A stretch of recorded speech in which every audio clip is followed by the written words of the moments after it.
하나님의 말씀은 우리의 인생과 우리의 신앙생활이 경주와 같다 이렇게 말합니다.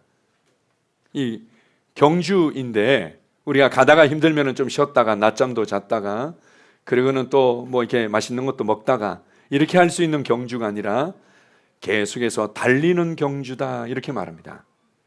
우리가 이 달리기 경주를 하는 부분에 있어서 그래도 뭔가 좀 비단이 깔려져 있고 이제 융단이 이렇게 깔려져 있는 편안하고 쾌적하고 좋은 어떤 이 경기라면 그래도 좀 수월할 것 같은데 실제적인 우리의 삶을 보게 되면 이것은 바로 허들 경기와도 같은 허들 달리기와도 같은 우리의 신앙생활이고 우리의 삶임을 알 수 있습니다. 우리는 항상 뭔가 예수님을 믿고 나면 이전에는 어땠을지 몰라도 하나님의 보호와 하나님의 도우심으로 말미암아 아무런 문제가 없고 형통한 삶을 기대합니다. 그러다가 이제 어려움을 맞닥뜨리고 나면은 하나님 왜 그래요? 내가 이렇게 최선을 다했는데 내가 나름대로 이렇게 열심히 기도했는데 내가 정말 하나님을 위해서 이렇게 많이 헌신했는데 왜 내게 이런 문제가 생겼을까요? 라면서 그냥 견디다 나중에는 하나님을 원망하고 낙심하는 경우들이 있습니다.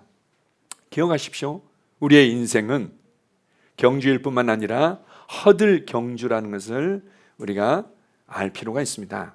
그래서 항상 우리 앞에 상황과 어려움들은 있을 수 있고 그리고 그것을 그냥 뛰어넘으면서 나의 역량과 또 나의 좋은 어떤 장점들을 계속해서 보여주고 전진할 수 있습니다.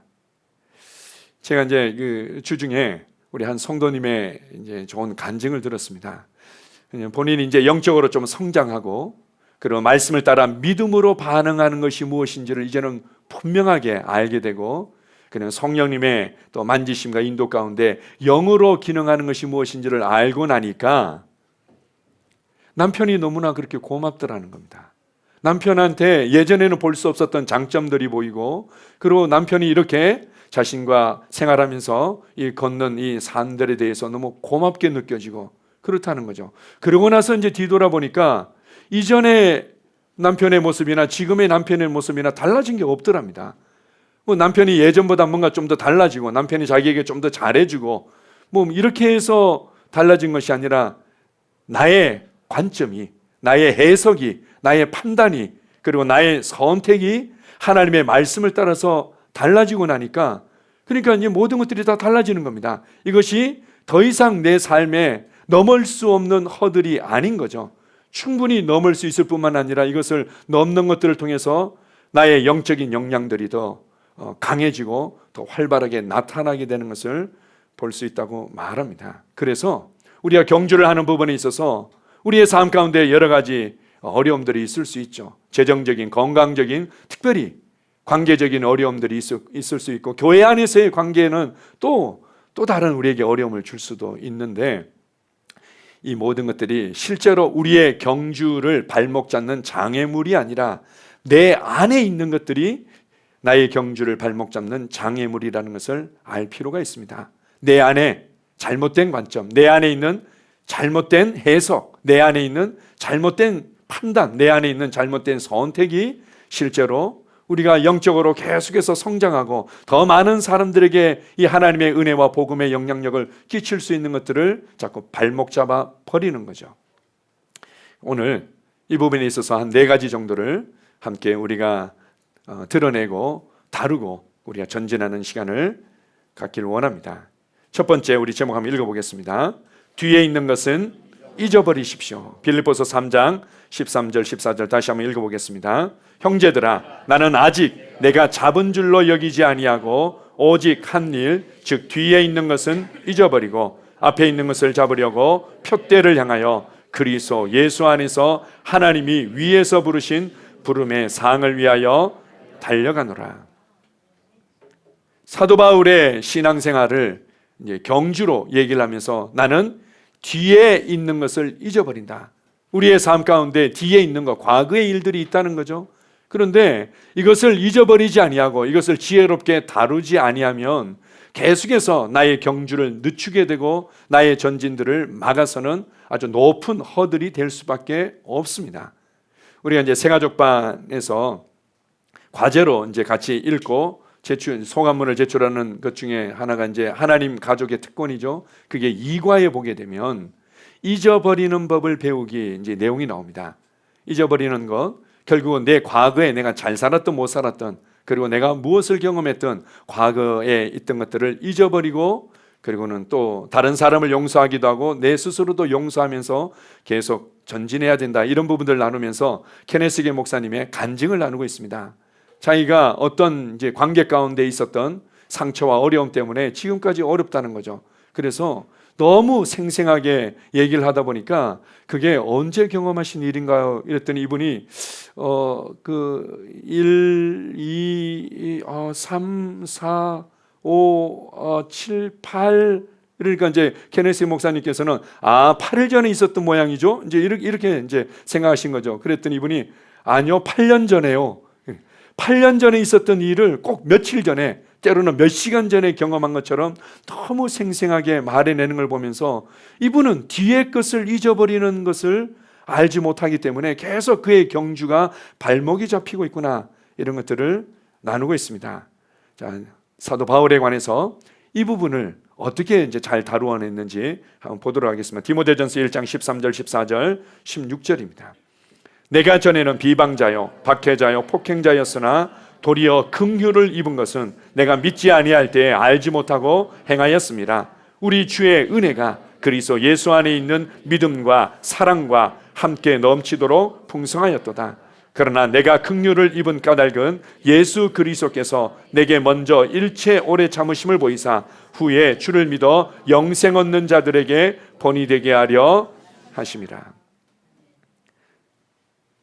사도 바울이 이것을 성도들에게 고백할 때는 여러 가지 이유가 있었겠죠. 우리가 사도 바울의 과거에 대해서 알고 있습니다. 비방자였고 박해자였고 폭행자였고, 나아가서는 본인이 이제 살인에 이제 가담하는 역할을 하게 되죠. 그러다가 초자연적인 주님의 나타나심과 만지심을 통해서 그가 회개하고 하나님의 위대한 사도가 되었습니다. 우리는 이게 단편적으로 이렇게 생각할 수 있는데 뭐 성경에 자세히 나오지는 않지만 우리가 이런 그림들을 충분히 이해할 수 있습니다. 이 사도 바울이 이제 주님의 부르심을 받아서 돌아다니면서 사람들에게 복음을 전할 때 아마 그 중에는 사도 바울 때문에 감옥에 갇히고 사도 바울 때문에 결국은 죽음에까지 이른 사람들의 가족들을 만날 수 있었을 겁니다. 사도 바울은 몰랐지만 그분들이 찾아와서 사도 바울에게 그렇게 얘기했겠죠. 당신은 나를 잘 모르겠지만 당신이 이렇게 하나님의 사도로 쓰임받기 전에, 이 복음을 알기 전에 그렇게 저희 남편을 감옥에 가뒀고 우리 애들을 죽도록 하는 일에 가담했었습니다. 그러나 내가 당신을 용서했고 당신의 말씀을 통해서, 당신을 통해서 흘러나오는 은혜를 통해서 이렇게 변화되고 성장하고 있습니다. 이렇게 고백했던 어떤 고통을 겪었던 가족들이 있었겠죠. 사도 바울의 마음이 얼마나 무겁고 힘들었겠습니까? 그런데 이렇게 고백합니다. 내가 불쌍히 여김을 받았다. 왜냐하면 내가 알지 못하고 행했기 때문에. 내가 정말 영적인 세계를 알았다면, 이 일이 대체 어떤 일인지를 알았다면, 나는 단지 하나님을 위한 것이고 정말 이 유대교를 위한 것이고 정말 이 하나님의 왕국을 위한 거라고 줄다림치고, 그래서 모든 사람들이 다 혜택을 받을 거라고 생각했는데 아니었구나. 몰랐기 때문에 그랬던 거죠.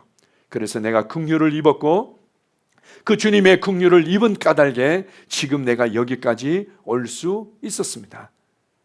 과거를 생각할 때, 지나간 경험들과 아픔들을 생각할 때 때로는 정말 잊어버릴 수 없는 깊은 상처와도 같은 것들을 여전히 생각나게 할 때 사도 바울이 어떻게 다룹니까? 내가 지금 여기에 서 있는 것 자체가 이미 주님의 긍휼과 은혜를 입었기 때문이다. 과거를 생각할 때 주님의 긍휼과 은혜를 먼저 붙잡았던 거죠. 우리는 과거에 누구 때문에, 어떤 일 때문에, 내가 겪었던 어떤 상처에 계속해서 곱씹으면서 주목하는 것이 아니라 내가 벌써 여기까지 왔네. 그러한 어려움과 그러한 무지함과 그러한 어리석음 가운데 때로는 내가 뭐 어떻게 잘못한 것도 아닌데 받은 그냥 그런 상처 때문에 참 어려움이 있어서 어떻게 내가 내 인생을 살아갈까 싶었는데 내가 벌써 여기까지 와 있네. 지금 내가 여기에 서 있다니. 이렇게 은혜 받는 자리, 주님 주님께 감사할 수 있고 예배할 수 있는 자리에 서 있다니 주님의 긍휼이 있었고 주님의 은혜가 있었고 그래서 내가 계속해서 전진하고 있구나. 이걸 기억하라는 겁니다. 두 번째로 한번 읽어보겠습니다. 다른 사람들을 긍휼히 여기며 돕고 섬길 수 있는 기회가 있음을 인식합니다. 자, 사도 바울이 이렇게 고백합니다. 예수 그리스도께서 내게 먼저 일체 오래 참으심을 보이사 후에 주를 믿어 영생 얻는 자들에게 본이 되게 하려 하심이라. 사도 바울을 오랫동안 참아내시고 그를 불쌍히 여기시며 그를 이끌어 주신 이유는 사도 바울이 변화되었다면 변화되지 않을 사람이 없다. 이렇게 강팍하고 무지하고 그리고는 정말 폭행자였고 살인자였던 사람도 이렇게 하나님의 손에 귀하게 쓰임받을 수 있다면 변화되지 않을 사람이 어디에 있겠느냐라고 다른 사람들을 긍휼히 여기고 다른 사람들을 용서하고 다른 사람들을 향한 기대를 가질 수 있고 그렇게 세워줄 수 있는 통로가 될 수 있다는 거죠. 아, 그렇구나. 내가 이 자리에 서 있다는 것 자체가 다른 사람들을 도울 수 있는 통로가 되었다는 것을 말하는 거구나. 내가 그런 기회를 붙잡았다는 것을 의미하는구나. 이걸 인식하는 겁니다. 저 사람이 내게 10을 데미지를 입혔는데 나는 기껏 2라는 데미지밖에 안 줘서 내가 여전히 그냥 자존심이 상하고 화가 난다. 이걸 생각하는 것이 아니라 내가 다른 사람을 자유케 할 수 있는 그런 은혜를 내가 붙잡았구나. 다른 사람들을 세워줄 수 있는 기회가 있구나. 그래서 우리가 내가 이렇게 변화되었다면 변화되지 않을 사람이 어디 있겠는가. 이것을 기억하는 겁니다. 세 번째 한번 읽어보겠습니다. 하나님의 부르심의 상은 뒤에 있는 것이 아니라 앞에 있음을 생각합니다. 하나님의 부르심의 상을 향해서 내가 달려간다 이렇게 얘기했죠. 사도 바울이 아마 잘못한 것도 있었지만 너무나 이제 잘한 부분들이 있겠지만 이렇게 얘기합니다. 정말 나를 위해서 주님께서 예비하신 상은 뒤에 있는 것이 아니라 앞에 있다. 그래서 그것을 위해 달려간다는 거죠. 쉽게 얘기하면 그렇습니다. 내가 이제 육상 경기에서 1등으로 달렸습니다. 중간까지 1등으로 달렸는데 그러나 나머지는 내가 제대로 못 달려서 5등으로 들어왔습니다. 상이 있습니까? 없습니까? 없는 거죠. 상은 어디에 있습니까? 결승선에서 상을 확인받을 수 있고 받을 수 있는 겁니다. 내가 얼마만큼 열심히 잘 달렸든지 이 뒤에 있는 것은 잊어버리고 앞으로 나를 향한 주님의 칭찬과 영광과 보상은 앞에 있는 거지 뒤에 있는 것이 아닙니다. 그래서 사도 바울은 뒤에 있는 것을 잊어버리기를 잘했기 때문에 그의 경주를 줄다림칠 수 있었던 겁니다. 후회하지 않았죠. 나의 달려갈 길과 주 예수께 받은 사명을 위해서 내 목숨까지도 아까워하지 아니하고 나는 그 길을 끝까지 달렸다고 고백하고 있습니다. 지혜로운 거죠. 내 안에 장애물들은 얼마든지 있을 수 있습니다. 항상 곱씹어보고 항상 내가 무엇을 경험했는지 저 사람이 내게 어떻게 상대했는지 내 삶 가운데 어떤 이런 부족감과 어려움들이 있었는지 이 모든 것들이 앞에 있는 상을 향해서 달려가는데 발목을 잡는다는 것을 기억하십시오. 자, 그래서 제가 이제 성장하면서 저도 다른 사람들을 어쩌면은 용서하기는 또 쉽고 다른 사람들을 그렇게 인정하고 기대하기는 쉽지만 자기 자신에 대해서는 또 그런 부분들이 어려운 부분들이 있습니다. 이해합니다. 용서합니다. 축복합니다. 감사합니다. 사랑합니다. 기대합니다. 이런 것들을 우리가 기억하고 말해낼 때 우리가 함께 우리가 전진하게 될 겁니다. 따라서 고백해 보겠습니다. 자기 자신에게 한번 얘기하죠. 이해한다. 그럴 수도 있지. 용서한다. 축복한다. 감사한다. 사랑한다. 나는 너를 기대한다. 자, 두 사람씩 짝을 져 보십시오. 자, 두 사람씩 부부간에는 가급적이면 부부끼리 한번 짝을 져 보십시오. 예. 짝이 없는 분들 앞뒤로 이렇게 눈을 맞춰 보십시오. 앞뒤로 눈을 맞춰서 자, 이렇게 고백하는 겁니다. 이해합니다. 그럴 수도 있죠. 용서합니다. 축복합니다. 감사합니다. 사랑합니다. 기대합니다. 아멘. 여러분 안에 있는 뒤에 것에 잡혀 있는 장애물을 뛰어넘으시기 바랍니다. 두 번째로 제목 한번 읽어보겠습니다. 무거운 것, 얽매이기 쉬운 죄를 벗어 버리십시오. 히브리서 12장 1절입니다. 이러므로 우리에게 구름같이 둘러싼 허다한 증인들이 있으니 모든 무거운 것과 얽매이기 쉬운 죄를 벗어버리고 인내로서 우리 앞에 당한 경주를 하며. 우리가 이제 히브리서 12장을 통해서 경주에 관해서 잘 알려주고 있고, 이 경주를 잘 마친 히브리서 11장의 믿음의 또 우리 선진들에 대해서도 잘 설명해주고 있습니다. 경주를 할 때 우리를 막아서는 아주 잘못된 장애물이 있다면 그것은 바로 무거운 것과 얽매이기 쉬운 죄다.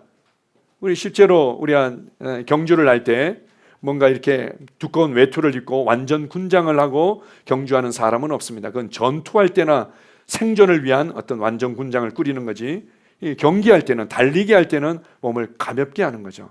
우리의 삶 가운데 무겁게 하는 것들이 왕왕 있습니다. 무엇이 무겁게 합니까? 첫 번째, 우리가 많은 부분들을 얘기할 수 있겠지만 몇 가지만 이렇게 언급했습니다. 분주한 것들이 있죠. 우리가 이제 출애굽기를 보게 되면 이스라엘 백성들을 모세를 통해서 이집트 땅에서 해방시키고자 했을 때 파라오가 아주 탁월한 지혜를 발휘합니다. 얘네들이 진짜 생각이 딴 데가 있구나. 아니, 감히 어디 뭐 광야에 가서 뭐 예배 드리고 뭐 며칠 동안 쉬게 해달라는 식으로 요구를 해? 안 되겠네 해가지고는 더 바빠지도록 만듭니다. 아주 탁월한 전략이었죠. 더 바빠지니까 사람들이 뭔가 하나님께서 우리를 향한 계획이 있구나, 내가 하나님께서 부르심에 반응해야 되겠구나, 이 생각을 못하는 거죠. 오히려 모세를 원망하기 시작합니다. 너 때문에 우리가 고생하게 됐다고, 너 때문에 더 바빠졌다고, 뭐 이렇게 하면서 이 파라오의 전략이 먹히는 것들을 보여주고 있습니다. 마찬가지죠. 우리가 경주하는 부분에 있어서 우리에게 있는 무거운 것이 있다면 너무 바쁜 겁니다. 뭐 때문에 바쁘고 뭐 때문에 바쁘고 뭐 때문에 바쁘고 우리를 계속 바쁘게 만들고, 그래서 내가 좀 기도할 수 있는 시간들, 그리고 말씀을 묵상할 수 있는 시간들, 함께 모여서 예배드리며 믿음의 교제를 나눌 수 있는 시간들이 있어서 너무 바빠가지고요 이제는 조금 쉴 수 있는 시간밖에 없어요, 이렇게 이제 만들어 버린다는 거죠. 이게 무거운 것들이다. 이것을 다룰 필요가 있다는 겁니다. 지혜롭게 다룰 수 있습니다. 또 우리를 무겁게 하는 부분들이 있다면 과도한 어떤 책임감을 가지는 부분들이 있습니다. 그래서 어떤 분들을 보게 되면 시댁의 문제가 항상 1순위야. 그런데 또 이제 자기의 어떤 집에, 또 장인 장모님 댁에 자기 집에 보면 그것도 또 1순위야. 애들에게 문제가 생기면 그것도 항상 1순위야. 친구들 하나의 문제에 전화가 오거나 뭔가 이렇게 얘기를 하면 그것도 또 1순위야. 그리고는 또 뭐 건강을 관리하는데 또 그것도 1순위. 모든 삶에 있어서 다 1순위고 그에 대해서 다 책임감을 갖고 다 열심히 잘하려고 하니까 이게 주님 앞에서 기도하고 여유 있게 말씀을 묵상하고 성도들과 함께하는 시간들이 있어서 여유가 없어지는 거죠. 모든 것에 대해서 뭔가 과중한 책임감을 갖는 거, 이건 주님께서 내려놓기를 원하시는 겁니다. 또 이제 무거운 것이 있다면 그런 것들이 있죠. 세상 사람들과 비교하면서 뭔가 이제 부족감을 느끼기 때문에 때때로는 뭔가 이 자격증이 늘어날 때마다 느끼는, 그리고 내가 읽었던 어떤 뭐 책들이나 습관들이 조금씩 세워져 가는 것에 대한 만족감 때문에 자기 개발에 과도하게 집중하는 사람들이 있습니다. 내가 이런 자격증도 따야 돼, 이런 자격증도 따야 돼, 이런 자격증도 따야 돼, 이것도 내가 뭔가 공부해야 돼, 저것도 공부해야 돼. 그러나 막상 시간이 지나고 나면은 크게 뭐 도움이 되거나 글쎄 면접 볼 때 뭔가 약간 어필할 수 있는 정도, 뭐 이거 외에는 도움이 안 되는 경우들도 있죠. 필요한 부분들은 우리가 최선을 다해서 성실하게 갖춰야 되겠지만 그것이 나의 경주를 무겁게 하는 부분이라면 우리가 다뤄야만 된다는 것입니다. 또한 우리가 이제 얽매이기 쉬운 죄에 관한 부분들이 있다면 육신의 욕망, 뭐 세상적인 추구, 야망 이런 것들이 있을 수 있겠죠. 그다음에 영적인 게으름, 염려하는 거, 거짓말하는 거, 그다음에 조급한 거, 교만한 거, 비판하는 거, 분노하는 거, 용서하지 않는 거, 이 모든 것들이 우리의 경주를 늦추는 겁니다. 그래서 성경 뭐라고 얘기합니까? 하나님 도와주세요. 이거 버릴 수 있도록 도와주시옵소서. 이 무거운 거, 이거 벗고 싶은데 이게 안 되는 걸 어떡해요? 이렇게 하는 부분들이 있습니다. 그게 아니라 마음을 정하라는 거죠. 뭐라고 얘기합니까? 네가 벗어버려라 이렇게 얘기합니다. 네가 무거운 것과 얽매이기 쉬운 죄를 내게 맡겨버려라 이렇게 얘기한 것이 아니라, 그것 가지고는 고민하며 기도하면 내가 알아서 해줄게 이렇게 말씀하신 것이 아니라 벗어 버리라 이렇게 말합니다. 마음을 정하고 믿음으로 발을 내디딜 때 성령님께서 도와주시죠. 그때 성령님의 지혜와 성령님의 능력으로 이것을 도와주시는 겁니다. 마음을 정하십시오. 나는 경주를 해야 된다. 나는 지금보다 정말 가볍게 더 전심전력에서 달려가고 싶다.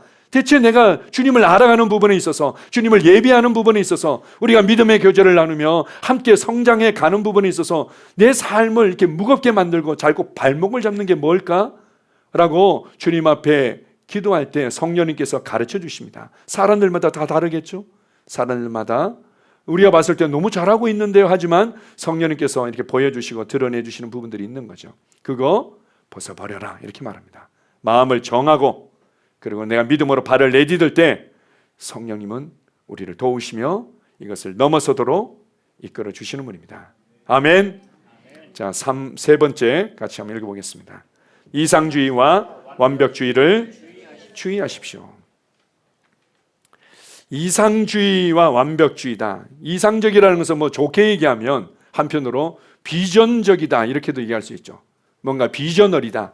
뭔가 이게 아주 굉장히 큰 꿈을 잘 꾸고 도전하는 사람이다 이렇게도 말할 수 있고, 완벽주의에 대해서 뭐 좋게 설명한다면 굉장히 철저하다. 그리고는 그냥 안주하지 않고 높은 기준에 도전하고 실행해낸다. 뭐 이렇게도 이제 좋은 쪽으로 설명할 수 있습니다. 이상주의와 완벽주의는 한편으로는 어떤 삶의 지혜라고 보여지는 측면도 있고 그 사람의 철저한 삶의 방식이라고 보여주는 부분도 있습니다. 그것 때문에 나는 그나마 여기까지 전진했고 그것 때문에 성공했다고 인정도 받았는데요 라는 부분들이 있지만, 한편으로는 이것이 우리의 경주를 발목 잡을 수 있다는 거죠. 왜냐하면 다른 사람에 대해서도 그만큼 기대하고 그리고 관계에 있어서도 또 그만큼 기대하면서 비판하고 판단하고 불만을 가지게 되어 있고 내 자신에 대해서도 늘 불만스러워할 수 있는 거죠. 알고 봤더니 그냥 나의 확신, 나의 열심, 나의 만족을 그렇게 포장해서 이상주의와 완벽주의로 나올 수 있는 겁니다. 자, 구체적으로 한번 야고보서 3장 15절 18절을 같이 한번 읽어보겠습니다. 자, 시작. 이러한 지혜는 위로부터 내려온 것이 아니요 땅 위의 것이요 정욕의 것이요 귀신의 것이니 시기와 다툼이 있는 곳에는 혼란과 모든 악한 일이 있음이라. 오직 위로부터 난 지혜는 첫째 성결하고 다음에 화평하고 관용하고 양순하며 긍휼과 선한 열매가 가득하고 편견과 거짓이 없나니 화평하게 하는 자들은 화평으로 심어 의의 열매를 거두느니라. 시기를 일으킨다든지 다툼을 일으킨다든지 혼란을 일으키고 악한 어떤 상황들을 자꾸 만들어내고 있다면 이것은 하늘로부터 온 지혜가 아니라는 거죠. 이건 나의 확신, 나의 열심, 나의 판단, 나의 기준, 나의 만족으로 말미암아 생긴 것일 수 있다는 겁니다. 그것이 뭔가 비전처럼, 그것이 뭔가 철저함처럼 다가올 수 있겠지만 맺히는 열매가 하나님께서 기뻐하시는 열매가 아니라면 하나님이 우리에게 주고자 하는 진정한 삶의 지혜가 아니라는 거죠. 하나님께서 우리에게 주고자 하는 지혜는 무엇인가? 나와 있죠? 거짓이 없고 편견이 없고 화평하고 그리고 긍휼이 가득하고 관영하고 양순하고 그리고 성결하고 이런 모습으로 나타난다는 겁니다. 우리가 내가 정말 지혜롭다, 내 삶을 성공시킨다, 나의 경주를 빠르게 만들고 있다고 여기지만 은연중에 우리는 이상적이고 너무 완벽주의적인 이 잘못된 기준으로 우리 스스로를 힘들게 할 뿐만 아니라 다른 사람들을 힘들게 하고 오히려 관계를 무너뜨릴 수 있다는 것들을 알아야만 됩니다. 우리가 이제 보통 이제 성격 유형들을 일반적으로 얘기할 때 MBTI하고 MBTI 또 이제 복잡하다고 그래서 DISC라고 그래서 디스크라고 그래서 이제 간단하게 또 분류하기도 하는데요. D는 좀 더 주도적이고, I는 또 이제 사교형이고, C는 좀 진지한 형이고, 그다음에 S는 이제 좀 이렇게 안정형이라고 이렇게 얘기를 하죠. 그렇게 하는데 이 좀 C형 같은 경우, 저 같은 경우도 좀 C형적인 유형이 좀 강한 편인데. 이제 C형 같은 경우가 자기 자신에 대해서 기준이 굉장히 좀 높은 편이고 다른 사람에 대해서도 기준이 높은 편입니다. 그리고 자기 자신에 대해서도 만족이 좀 덜하고 다른 사람에 대해서도 만족이 좀 덜하고 항상 조금만 더 해주면 내가 더 잘해줄 텐데 조금만 더 해주면 내가 당신을 더 인정해주고 내가 좋아해줄 텐데 뭐 이제 이런 어떤 성향들이 있는 거죠. 물론 우리가 이제 영적으로 성장하면서 얘기를 합니다. 저는 X형인데요. 저는 예수형인데요. 뭐 이렇게 얘기도 하는데 DISC가 골고루 균형 잡히게 개발되고 이렇게 발전하는 것들을 이렇게 보여주기 때문에 그렇게 말할 수 있는데 어쨌든 내 딴에는 뭔가 철저하게 최선을 다하고 있다고 보여지지만 이것이 오히려 화평하게 하고 또한 긍휼이 있고 그리고는 선한 열매가 가득하고 의의 열매를 거두는 데는 별로 유익이 없는 겁니다. 지금 이제 최근에 2주에 걸쳐서 우리 새로운 리더들과 함께 또 이전 리더들과 셀 리더 훈련을 가졌습니다. 셀 리더 훈련을 가지면서 좀 많은 또 이제 좋은 피드백도 있었습니다. 아, 그렇구나. 제가 이제 나중에 리더 인턴 훈련을 해서 양육반을 받고 있더라도 그런 양육반을 수료하신 분들은 이 교육을 함께 나눠도 교회에 대한 건강한 그림이 무엇인지, 하나님께서 기뻐하시는 또 균형 잡힌 교회의 모습이 무엇이고, 우리가 왜 셀 모임을 갖고 있는지, 우리가 어떻게 함께 성장할 수 있는지, 이런 것에 대한 좀 더 어떤 설계도 같은 내용들을 배우게 되니까 도움이 되는 겁니다. 그러면서 제가 이렇게 얘기를 했습니다. 우리 교회는 좋은 교회일까요? 우리 교회는 좋은 교회일까요? 어떤 분들은 좋다고 얘기를 하죠. 그러나 또 뚜껑을 열고 또 생활하다 보면은 이것도 조금 부족한 것 같고 이것도 조금 아쉬운 것 같고 여기에 있어서는 좀 마음에 안 드는 것도 있는 것 같고 이렇게 생각이 됩니다.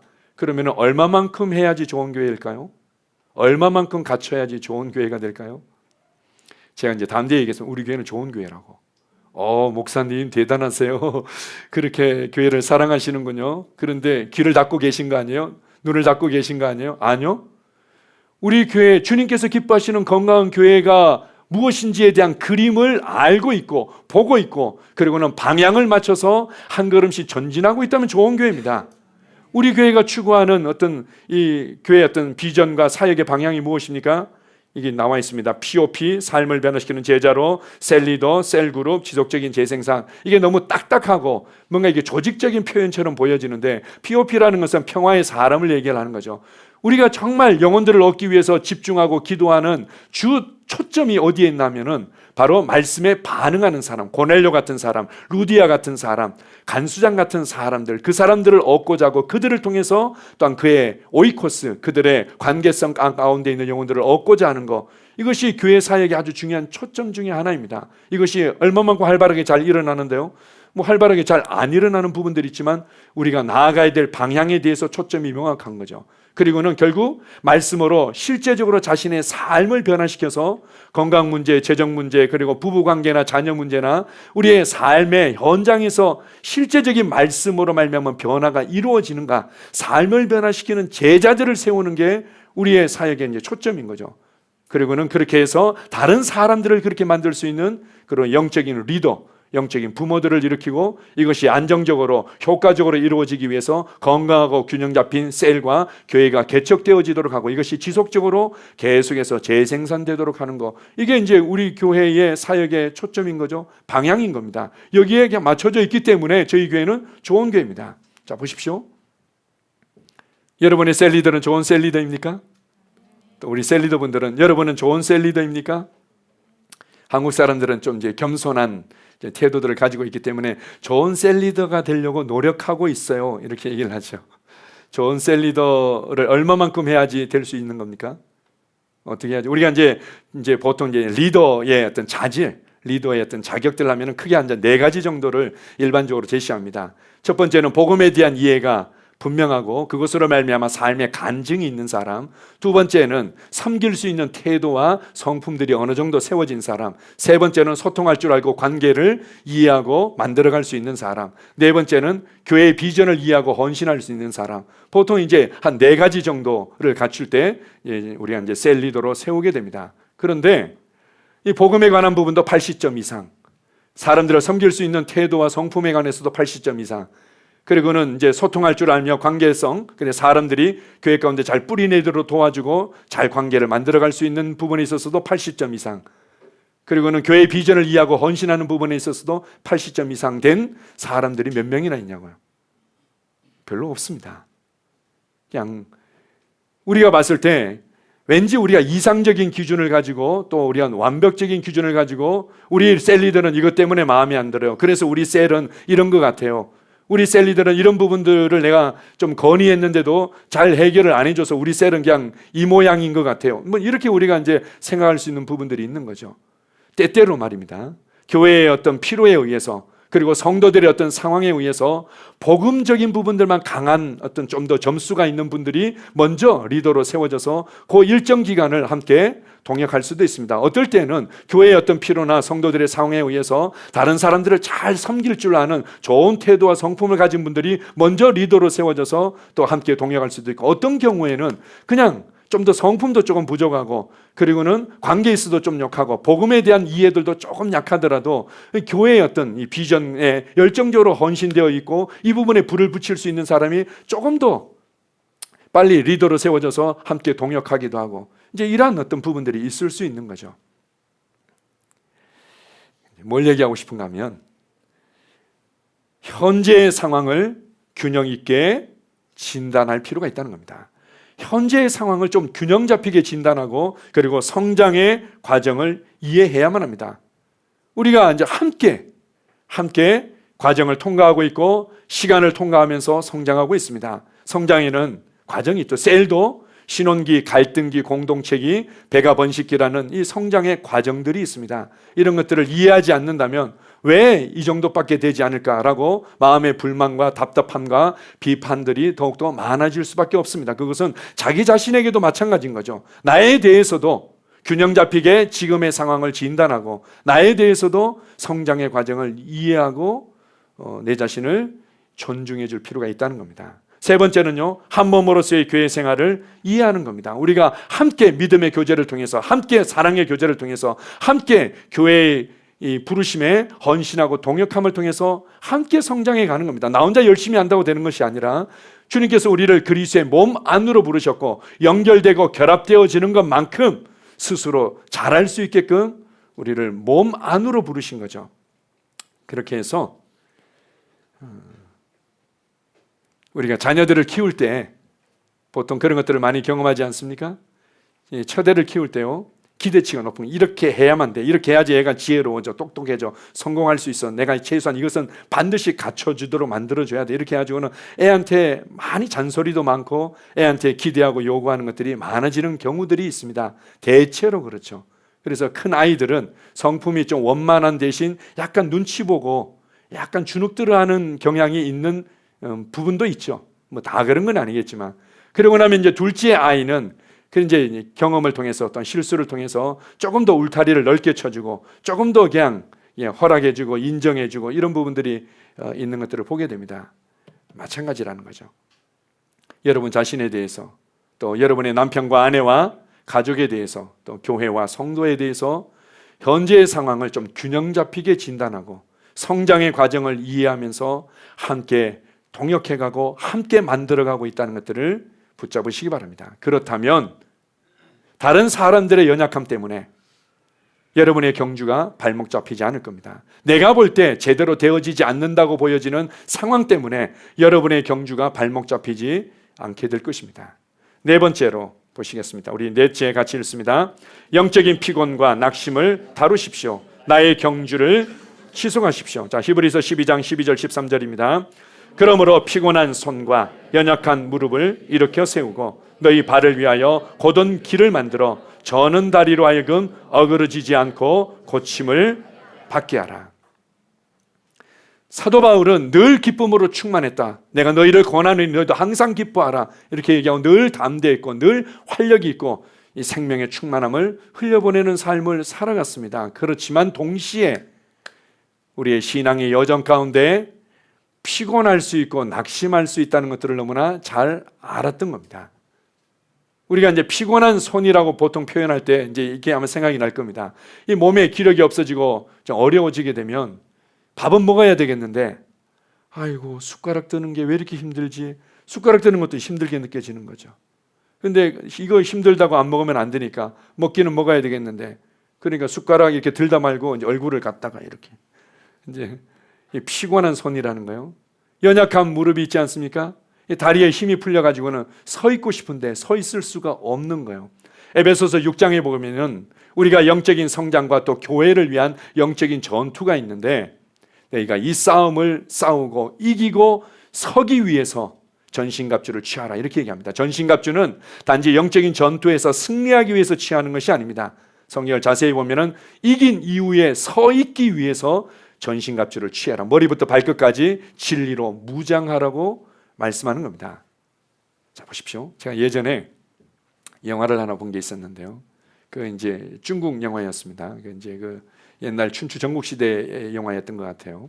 그게 이제 그 춘추 전국 시대의 장군이 이제 같이 전쟁을 하다가 다 몰살을 당한 겁니다. 장군 혼자 이제 살아남았는데 치욕스러운 거죠. 내가 끝까지 싸우다 죽겠다 하는데 이 팔에 힘이 풀리니까 이제 칼과 이 손을 칭칭 동여매는 겁니다.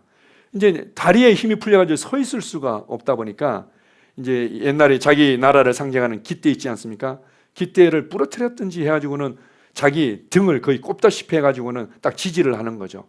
자기 등에 이 봉을 딱 지지를 해가지고는 딱 서 있는 겁니다. 딱 서가지고는 그냥 이렇게 하는 거죠. 이렇게 하다가 이제 문제가 되는 상황들을 제가 본 적이 있습니다. 이 무릎이 연약해졌을 때 서지 못하면은 결코 싸울 수도 없고 승리를 맛볼 수가 없는 겁니다. 이렇게 세워라. 피곤할 수 있다는 거죠.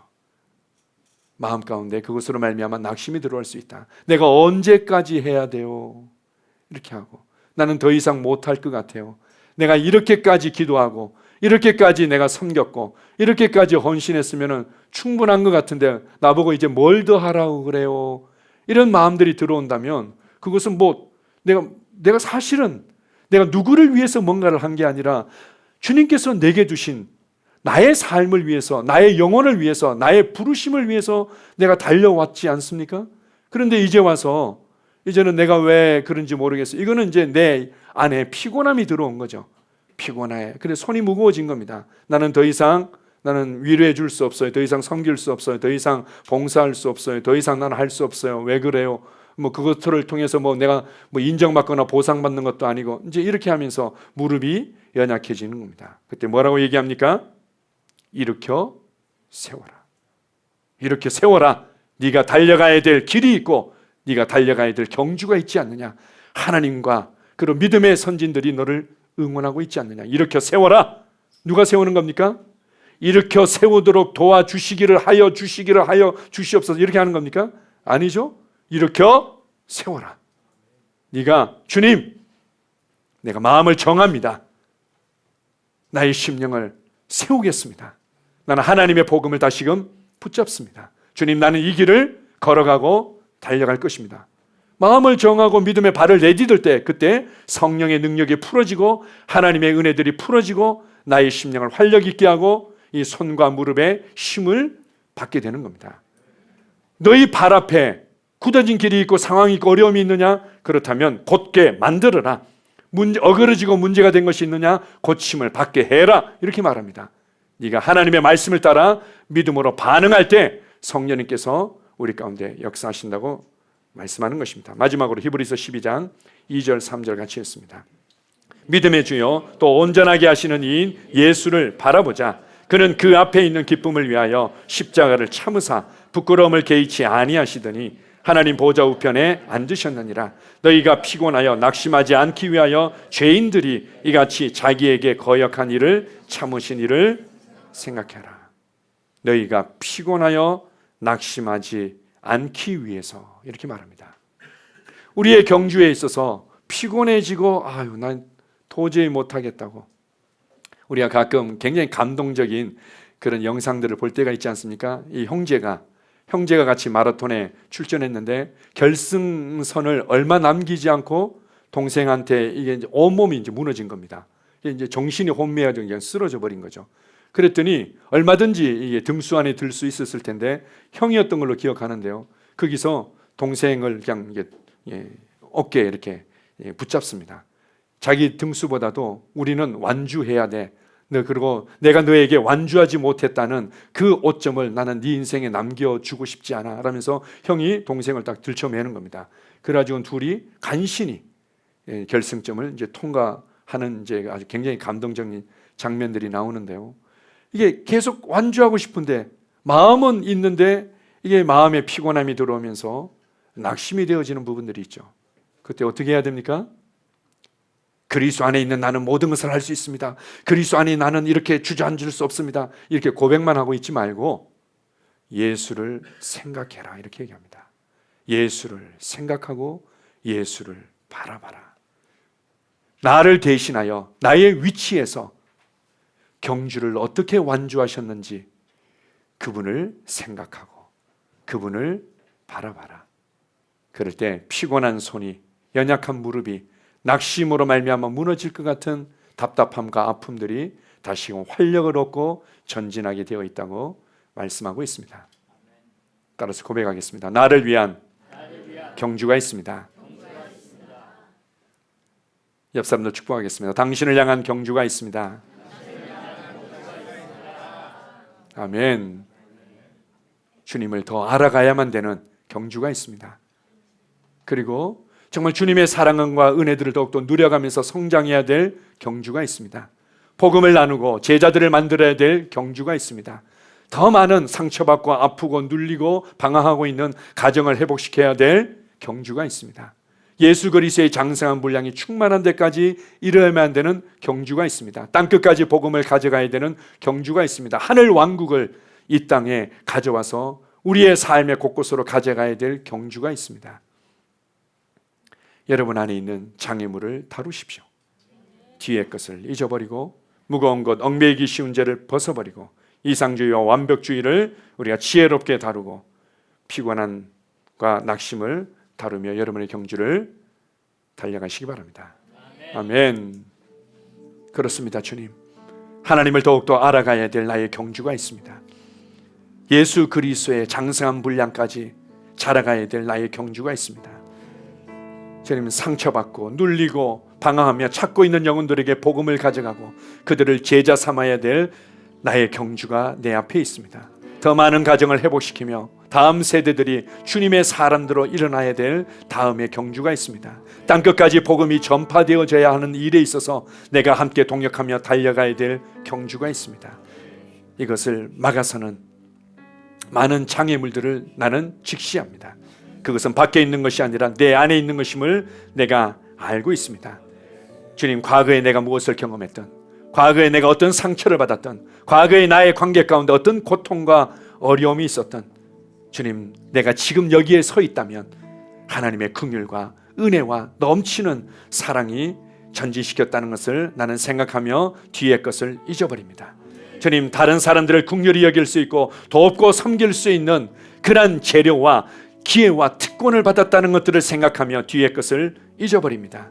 나의 상은 뒤에 있는 것이 아니라 앞에 있다는 것을 붙잡고 나의 경주를 지속적으로 달려가겠습니다. 무거운 것, 얽매이기 쉬운 것들을 나는 직시하며 그것들을 벗어버리겠습니다. 내가 마음을 정하고 믿음의 발을 내디딜 때 성령님께서 나를 도우시며 전진시키는 것을 인하여 감사합니다. 비록 한두 번 시도하고 한두 번 넘어졌다고 해서 나는 포기하지 않을 것입니다. 왜냐하면 주님께서 나와 함께 하시며 나를 돕고 계시기 때문입니다. 주님, 나의 확신과 나의 열정과 나의 판단과 나의 만족을 주님 하나님의 지혜인 양 나는 붙잡지 않겠습니다. 그렇습니다. 내 스스로에게도 불만스럽고 다른 사람들도 불만스럽고 비판하고 판단하게 만드는 이상주의와 완벽주의들을 내려놓고 내가 지혜롭게 다루겠습니다. 우리가 현재를 정확하게 진단하고 그리고 성장의 과정들을 이해하고 우리가 함께 이 과정들을 전진하고 있다는 것을 나는 붙잡겠습니다. 아버지 하나님, 무엇보다도 우리가 영적으로 성장해가면서 우리의 심령을 피곤케 만들며 낙심케 만드는 많은 상황들이 있음을 나는 알고 있습니다. 그러나 그것에 반응하기를 거절합니다. 나는 예수를 바라봅니다. 이 경기를 완주하셨던 그 누구도 감당할 수 없었던 그 힘들고 어려운 그 레이스를 끝까지 완주하셨던 나의 위치에서 나를 대신하여 나를 위하여 그 경주를 완주하셨던 주님을 생각하며 주님을 바라봄으로 말미암아 나의 심령을 활력 있게 하고 나는 계속해서 전진할 것입니다. 주님 은혜를 감사합니다. 주님 은혜를 감사합니다. 주님만을 찬양합니다. 예수님 이름으로 기도합니다. 아멘.